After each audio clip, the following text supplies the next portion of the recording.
দুই রাজকন্যা আর জঙ্গলের পরিবার। রাজ্যে ছিল দুই রাজকন্যা, নাবিলা আর সাবিহা। নাবিলা ছিল খুব শান্ত প্রকৃতিপ্রেমী, সাবিহা একটু দুষ্ট কিন্তু মিষ্টি।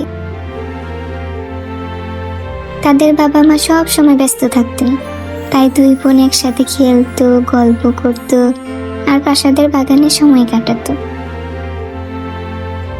হঠাৎ একদিন দুই বোন প্রাসাদের পেছনে এক পুরনো পথ খুঁজে পায়। সেই পথ ধরে তারা পৌঁছায় এক জাদুময় জঙ্গলে, যেখানে পশু আর পাখিরা মানুষের মতো কথা বলতে পারে। একটা খরগোশ বলে, স্বাগতম রাজকন্যারা, আমরা অনেক দিন তোমাদের জন্য অপেক্ষা করতেছি। তারপর থেকে দুই বোন প্রতিদিন গোপনে জঙ্গলে যায়। তারা নতুন নতুন বন্ধুরে পায়, টিয়া পাখি, হরিণ আর অনেকেই। একদিন একটা চোর জঙ্গলে গাছ কাটার চেষ্টা করে, সব পশু পাখি ভয় পায়। দুই রাজকন্যা খবর পায় টিয়া রবির কাছ থেকে।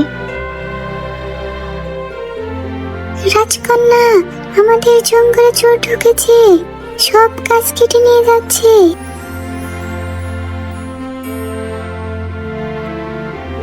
রাজকন্যা রাজা মাকে সব জানায়। রাজা প্রথমে বিশ্বাস করে না। সাবিহা রাগান্বিত হয়ে রাজাকে বলল, আপনি বিশ্বাস না করলে আমরা নিজেরা বাঁচাবো ওদের। দুই বোন পশু পাখিদেরকে নিয়ে জঙ্গলে যায়। সবাই মিলে চোরকে ধরে শাস্তি দেয়। রাজকন্যা বলল, তোমরা আমায় আপন ভেবেছ, তাই আজ আমি তোমাদের রক্ষা করলাম।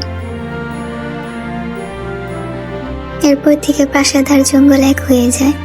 দুই রাজকন্যা পশু পাখিদের জন্য আলাদা এক বাগান বানায়, যেখানে তারা সবাই একসাথে খায়, দায়, খেলে, গান গায়।